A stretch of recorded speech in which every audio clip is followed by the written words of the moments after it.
Assalamualaikum warahmatullahi wabarakatuh. Alhamdulillahirabbil alamin. Luar biasa, meskipun mohon maaf ini bagi jamaah online ada sedikit keterbatasan karena cuaca di lokasi pengajian itu sedang tidak baik alias sedang hujan deras. Dan ini juga kita syukuri mengucap alhamdulillah karena dengan hujan semoga menjadi membawa manfaat untuk kita semua. Pertama-tama mari kita bersyukur bahwa Allah masih memberikan kesempatan kita bertolak ini dengan kondisi cuaca yang hujan, dan bagi para jamaah online bisa menyaksikan secara langsung di Instagram AMM Semarang Barat. Dan itu perlu kita syukuri karena nikmat Allah tidak pernah terhenti sampai dengan ajal kita datang. Yang kedua, salawat serta salam semoga selalu tercurah pada Nabi kita Muhammad SAW serta keluarga sahabat para pengikutnya, dan semoga kita menjadi pengikut Rasulullah yang memang mengikuti sunnah-sunnah Rasulullah yang memang ada dasar yang sahih di sana. Untuk mengawali kajian yang ada dibawakan oleh Ustaz Arifi, beliau adalah ketua Pemuda Cabang Semarang Barat, yang nanti akan membawakan tentang motivasi di tahun baru, dan harapannya nanti di awal tahun ini kita punya motivasi lebih baik lagi yang nanti akan disampaikan lebih detail lagi oleh beliau. Dan mari kita buka kajian pada malam hari ini dengan bacaan basmalah bersama. Bismillahirrahmanirrahim. Acara berikutnya yaitu kajian yang dimana kajian ini dapat berjalan dengan baik sampai dengan meskipun mundur berkat kerjasama antara pengurus cabang Muhammadiyah Semarang Barat, kemudian ada TKID Baitul Iman Semarang Barat, kemudian tempat juga didukung di Masjid Baitul Iman Semarang Barat, dan teman-teman pengurus AMM Semarang Barat. Langsung saja pada Ustaz Arifi untuk bisa menyampaikan materinya, dan jangan lupa teman-teman simak dengan baik, siapa tahu cocok untuk bisa kita implementasikan agar ke depan tahun ini bisa lebih baik lagi. Monggo Ustaz Arifi. Terima kasih untuk Mas Galih atas kesempatannya. Assalamualaikum warahmatullahi wabarakatuh. A'udzubillahi minasyaitonir rajim. Bismillahirrahmanirrahim. Alhamdulillahirabbil alamin. Innal hamdalillah nahmaduhu wa nasta'inuhu wa nastaghfiruh. Wa na'udzu billahi min shururi anfusina wa min sayyi'ati a'malina. Man yahdihillahu fala mudilla lahu wa man yudlil fala hadiya lahu. Asyhadu an la ilaha illallah wahdahu la syarika lahu wa asyhadu anna Muhammadan abduhu wa rasuluhu la nabiyya ba'dahu. Wassalatu wassalamu ala Rasulillah Muhammad sallallahu alaihi wasallam wa ala alihi washabbihi ajma'in. Amin. Surati wa yassir amri wa hlul 'uqdatam min lisani yafqahu qawli. Alhamdulillah, kita mengucapkan syukur kepada Allah Subhanahu wa taala karena atas nikmat darinya kita bisa berkumpul dalam insyaallah majelis yang dimuliakan dan di tempat yang mulia pula. Jadi insyaallah pahalanya double. Meskipun niatnya orang ini minimal, insyaallah niatnya bersilaturahmi, dan itu pun juga bisa didapatkan berkah. Karena kita tidak tahu niat orang itu, yang tahu adalah kita sendiri. Salawat dan salam mari kita haturkan kepada kita Nabi besar, Nabi akhir zaman atau Nabi yang terakhir, Nabi Muhammad SAW. Karena mulai petunjuk dia kita bisa mengenal yang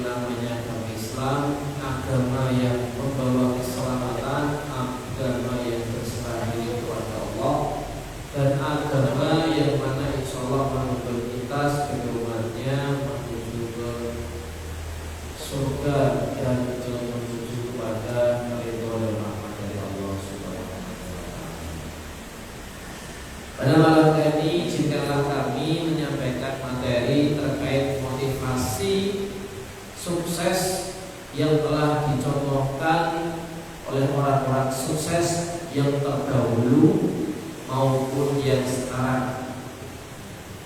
Jadi nanti kita itu tidak salah arah dalam mencari tokoh idola, karena nanti kita itu akan dijadikan satu atau dikelompokkan nanti ketika di akhirat kepada hal-hal yang kita senangi atau kepada orang-orang yang kita idolakan ataupun nanti orang-orang yang kita cintai.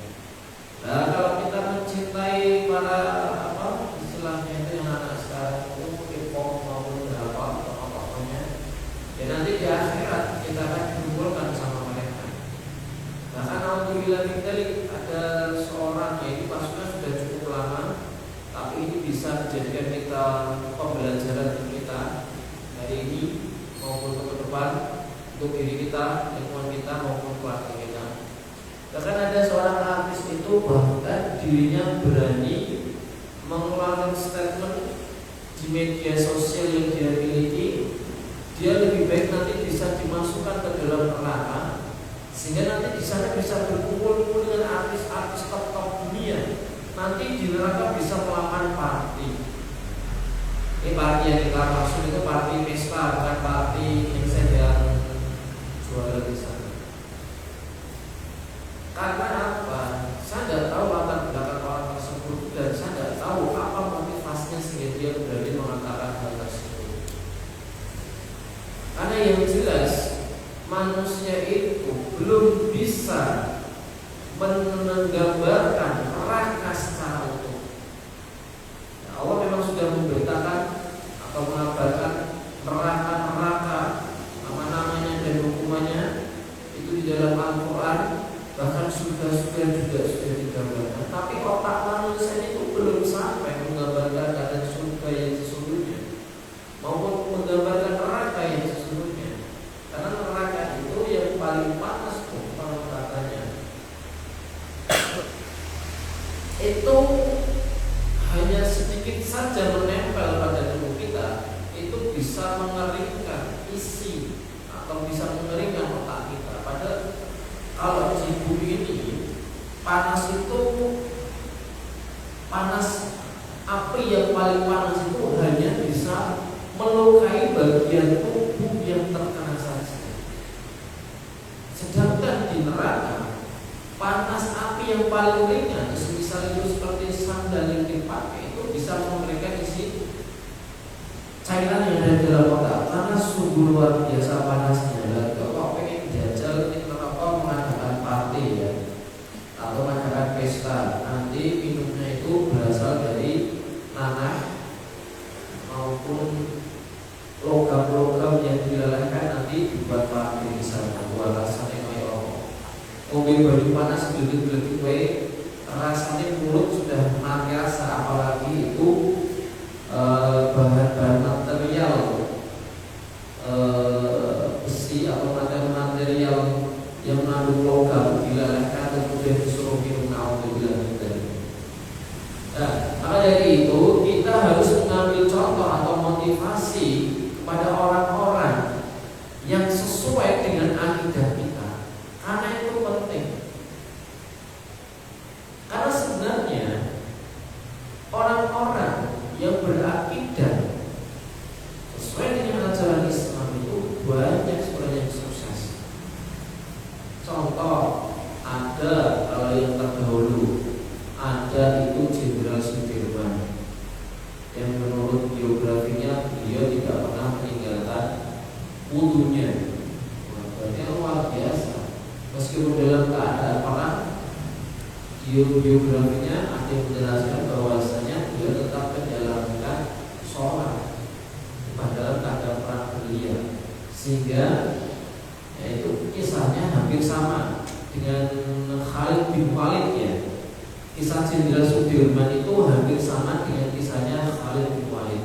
Cuman bedanya kalau Khalid bin Walid itu langsung di medan pertempuran menghadapi musuh. Kalau Jenderal Sudirman itu bergerilya. Tapi kisah epik beliau ini meninggal tidak di dalam pertempuran, tetapi Allah memberikan sebuah penyakit yang mana itu bisa menaklukkan yang namanya Khalid bin Walid maupun Jenderal Sudirman.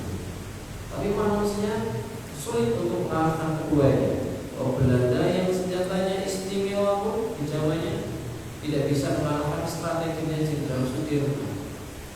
Meskipun akhirnya keduanya itu ya kalau kita boleh bilang meninggal di usia yang muda. Kalau Jenderal Sudirman muda sekali, belum bergenap 40 dia sudah meninggal. Itu juga salah satu tokoh dulu dia sebelum menjadi peta, masuk dalam peta itu beliau menjadi ikut organisasi di sebuah tahun dan mengajar sebagai guru di daerah Banyumas kalau tidak salah. Kemudian beliau juga mungkin itu salah satu contoh orang yang hebat luar biasa yang itu mengajarkan banyak hal kebaikan, tapi tidak begitu kalau dalam bahasa di di blow up.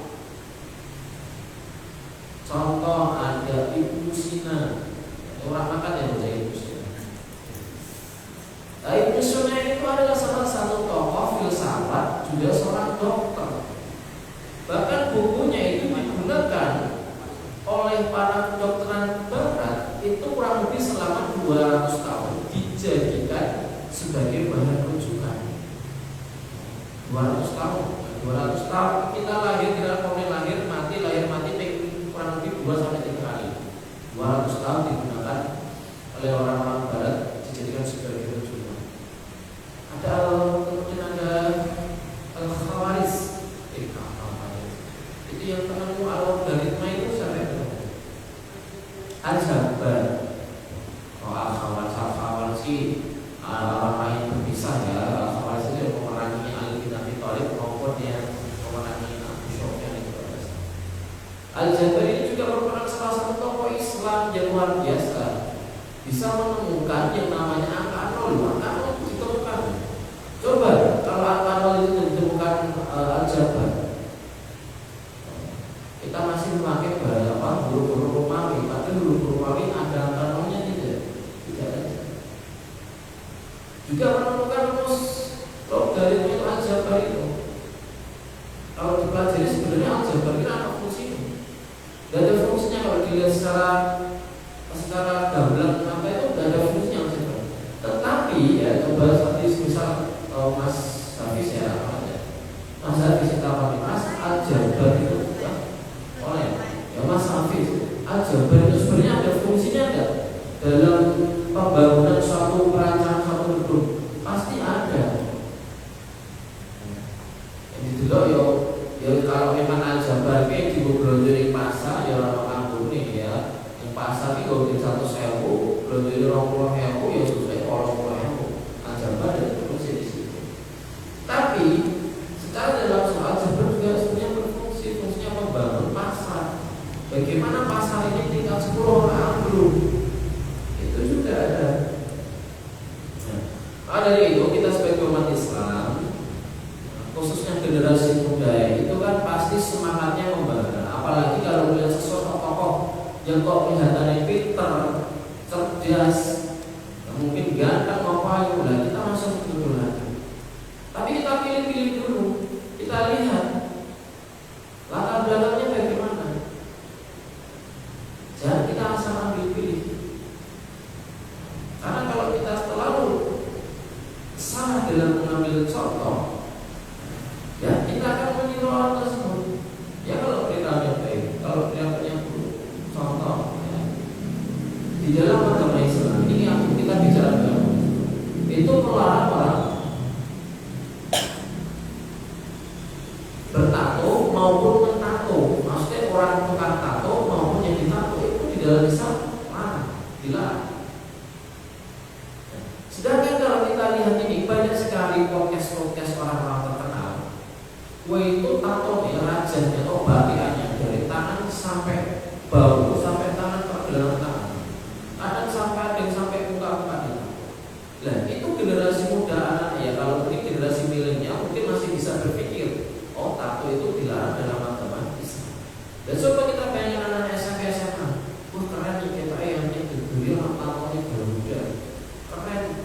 bibir saya ada tatonya ayam, tulisannya ayam. Itu kan terlihat keren menurut mereka. Padahal di dalam Islam itu dilarang. Tapi idola mereka itu mencontohkan. Kalau dulu masih bagus, kalau semisal di tangan sini ada tatonya, mereka pakai deker panjang sehingga menutupi tato. Kalau sekarang tidak, mereka berani membuka lebar. Wah, tatonya itu kanan kiri semua full.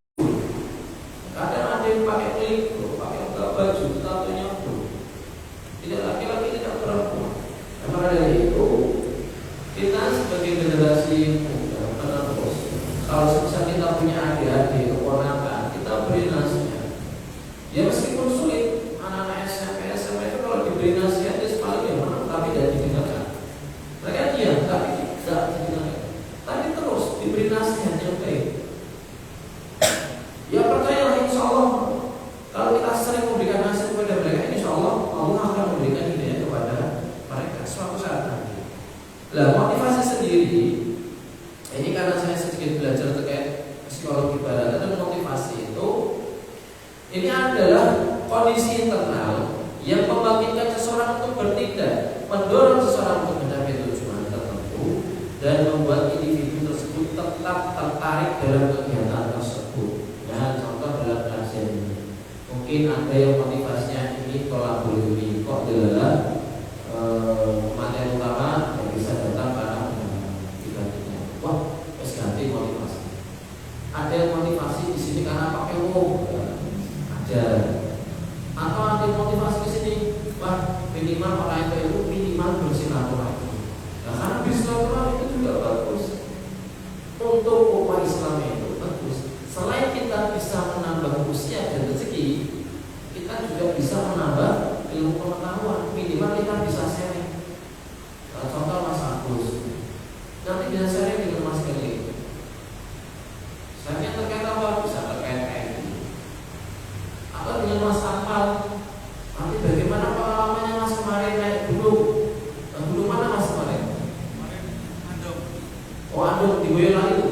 Iya. Nah, itu kan lumayan istimewa ya kalau nggak salah ya gunungnya, lebih terjal daripada Gunung Maran kalau salah. Kalau apa kok Gunung Maran saja? Itu kan pengalaman yang berbeda. Berbeda kalau kita lihat itu dalam YouTube tok, enggak gunung, ini tok itu gunung kan. Tapi pada kenyataannya ketika kita mau mempraktekkan naik gunung itu luar biasa. Saung itu dua ya Mas ya. Saung akeh, tenaga akeh, di sana nanti ada kendala, entah itu dari kita sendiri maupun dari tim kita. Ono saya tahu nak bawa sendiri apa? Ketik namanya apa? Sleeping bag. Munggah gunung paling aku sleeping bag orang botedo. Kalau turun dosa ya. Itu pernah saya lakukan. Makanya saya kalau diajak naik gunung malas.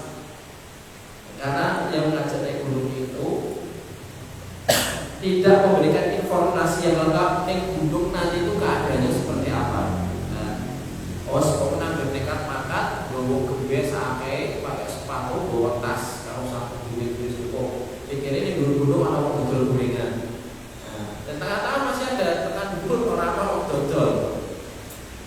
Sedih mau minum pun juga sulit. Sedangkan ini sejarah menurut teori itu teori motivasi yang terkenal itu teori motivasinya miliknya ya Mas Pavlov. Maslow ya, teorinya Maslow, teori kebutuhan Abraham Maslow. Itu teorinya sangat terkenal. Ya, meskipun di beberapa memang bisa dibuat, tapi secara umum apa yang beliau sampaikan ini ya, apa yang disampaikan oleh Mas Abraham ini, Mas ini ya, kita sebut Mas saja ya, meskipun usianya sudah ratusan tahun. Tapi kita sebut Mas saja karena ini kajian beliaunya. Yang pertama yang paling dasar adalah kebutuhan atau motivasi kita melakukan sesuatu itu karena kebutuhan fisiologis. Fisiologis itu apa? Kebutuhan dasar fisik. Yang pertama apa? Rasa lapar, haus. Kalau orang yang sudah berumah tangga ya kebutuhan seksual, kemudian kebutuhan fisik lainnya. Kalau tidak dibutuhin, ya nanti kita kalau dalam bahasa Jawa kafiran kesulitan, malah orang tangan, malah harus dimakan. Apa haus tidak ada yang gitu? Itu kan jadi masalah.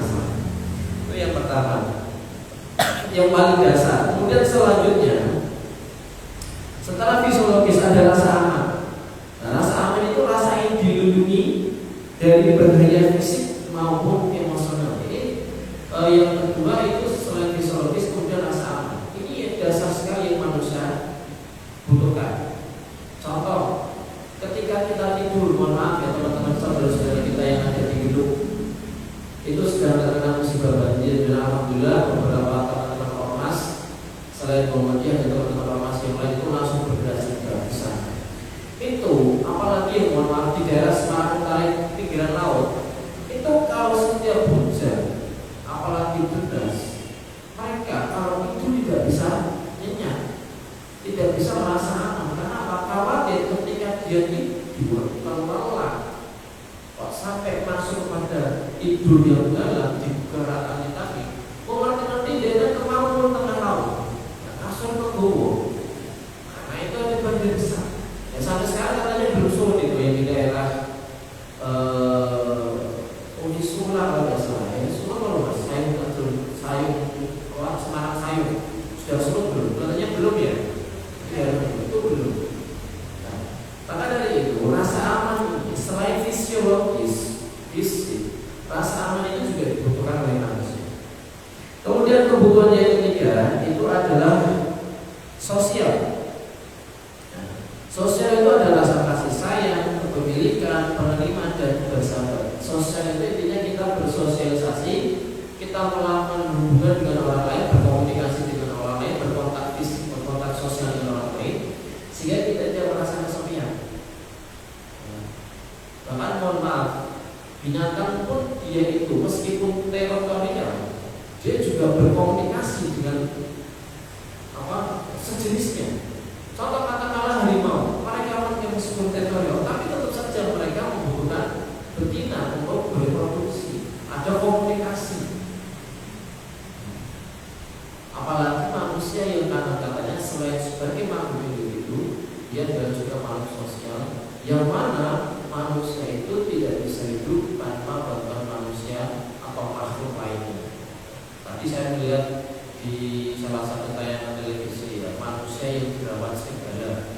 Jadi tinggal boleh seperti serigala. Dan dia bisa hidup tanpa manusia, tapi dia bisa hidup tanpa bantuan makhluk lain.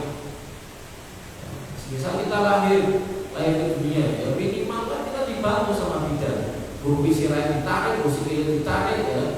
Yang penting kita butuh bantuan. Kehidupan selanjutnya masih berlanjut.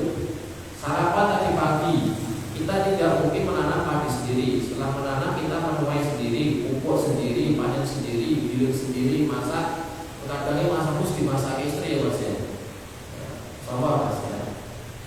Dan itu kita bahwasanya manusia sebagai makhluk hidup, kita juga sebagai makhluk sosial. Kemudian ada yang selanjutnya penghargaan.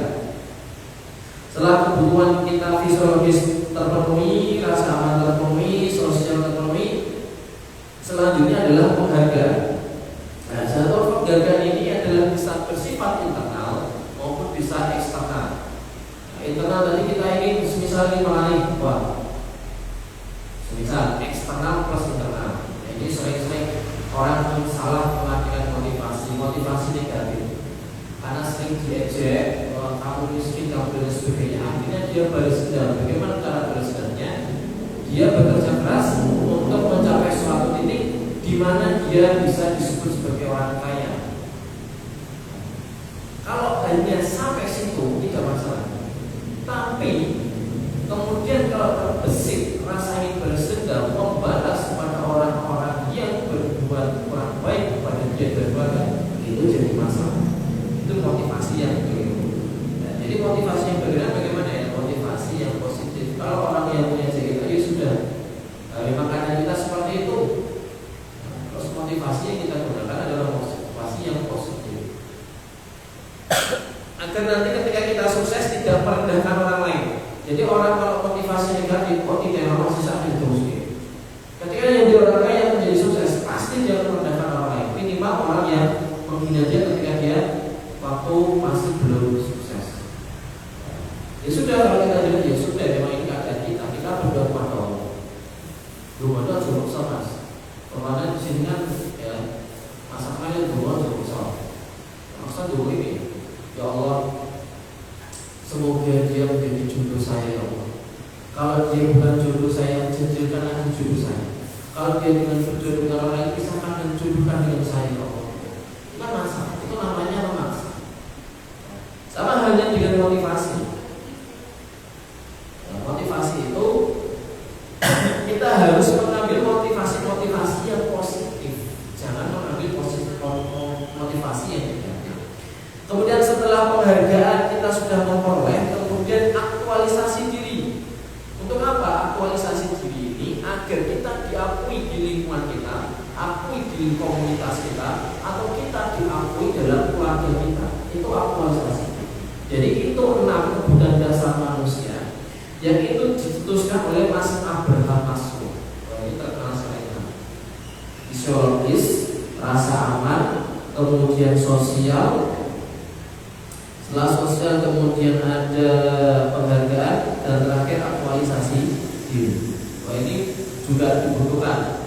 Jadi setelah manusia itu sudah terpenuhi kebutuhan dasarnya, pasti dia ingin mengaktualisasikan diri. Apalagi sekarang di eranya zaman fleksi. Ya fleksi apa maksudnya? Pamer ya. Fleksi benar tidak pamer. Nah itu apalagi di era yang fleksi atau sebab pamer ini. Contoh apa sekarang? Air bos, senggol dong. Wah itu merupakan salah satu bentuk eksistensi diri. Contoh sekarang si Ami, Mas Fajar Setboy. Siapa saudara tertuamu? Bapak. Itu pertanyaan ini jawaban ini. Tapi saya anggap anak ini cerdas. Kenapa cerdas? Ada muncul pertanyaan kedua. Sekarang orang tuamu mana? Orang tuamu sudah tidak ada. Sekarang saya tinggal dengan ayah dan ibu. Saya bilang, bocah ini kita cerdas. Kenapa cerdas? Kalau dia menjawab siapa saudara tertuamu, misal ya Mas Agus. Siapa saudara tertuamu Mas Agus? Selesai. Dia tidak terkenal, dia tidak viral. Orang tua masih tidak ada, selesai, tidak viral. Tetapi dia menjawab seperti itu, fungsinya pertama dia viral. Nah, maka dari itu untuk terakhir ya ini sebagai motivasi kita harus bisa mengambil contoh dari orang-orang yang sukses, yang terdahulu maupun sekarang. Dan kita sebagai umat Islam itu harus mengambil contoh yang benar. Siapa? Nabi Muhammad Sallallahu Alaihi Wasallam. Mas nanti abot untuk Nabi abot. Yowis para sahabat. Ije abot mas. Yowis berarti para tabi'in. Siapa mas? Yo niru para